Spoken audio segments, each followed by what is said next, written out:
ഇത് നമ്മൾ ചെയ്തൊരു വർക്കാണ്. മഴയത്തൊക്കെ കല്ലുപണിയൊക്കെ വലിയ പ്രയാസമാണ്. കാരണം ഈ അടിക്കുന്ന കൂടൊന്നും കൈ നിൽക്കുകയില്ല, കൈ തെന്നും. അതുപോലെ ചെള്ളയായിരിക്കും.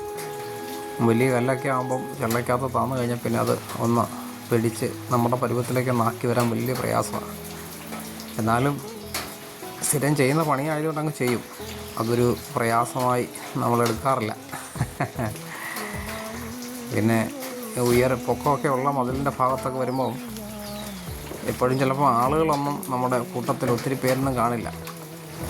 അപ്പം 1-2 പേരെ വെച്ച് നമ്മൾ പണിയുമ്പോൾ ഈ 2 പേർക്ക് പിടിക്കാൻ പറ്റുകയില്ലാത്ത കല്ലുകളൊക്കെ വരും, ഉയർത്തി വെക്കാൻ പറ്റുമല്ല. അപ്പോൾ ഇതുപോലെ കല്ലുകളൊക്കെ കൂട്ടിയിട്ട് തള്ളിക്കയറ്റും. കണ്ടോ, കാല് തെന്നിപ്പോവും. അപ്പം വളരെ സൂക്ഷിച്ച് കൈകാര്യം ചെയ്യാം. ദൈവാനുഗ്രഹം കൂടെ ഉള്ളത് കൊണ്ട് വലിയ അപകടങ്ങളൊന്നും ഇല്ലാതെ നമ്മളെ ദൈവം കാത്തു പരിപാലിക്കും. കണ്ടില്ലേ, നമ്മൾ വളരെ ഭംഗിയാക്കി ചെയ്യാൻ വേണ്ടി നമ്മൾ ഒരുപാട് പ്രയാസപ്പെടേണ്ടത് എങ്കിലേ അതൊക്കെ നിലനിൽക്കുകയുള്ളൂ. ഈ മതിൽ ഒരു പ്രാവശ്യം ഇടിഞ്ഞു പോയ മതിൽ വേറൊരു കൂട്ടരെ കെട്ടിയിട്ട് ഇടിഞ്ഞു പോയ മതിലാണ്. അപ്പോൾ അത് നമ്മൾ ചെയ്യാൻ ചെന്നപ്പോൾ തന്നെ ഇങ്ങനെയുള്ള ചില സാഹചര്യങ്ങളൊക്കെ വന്നു.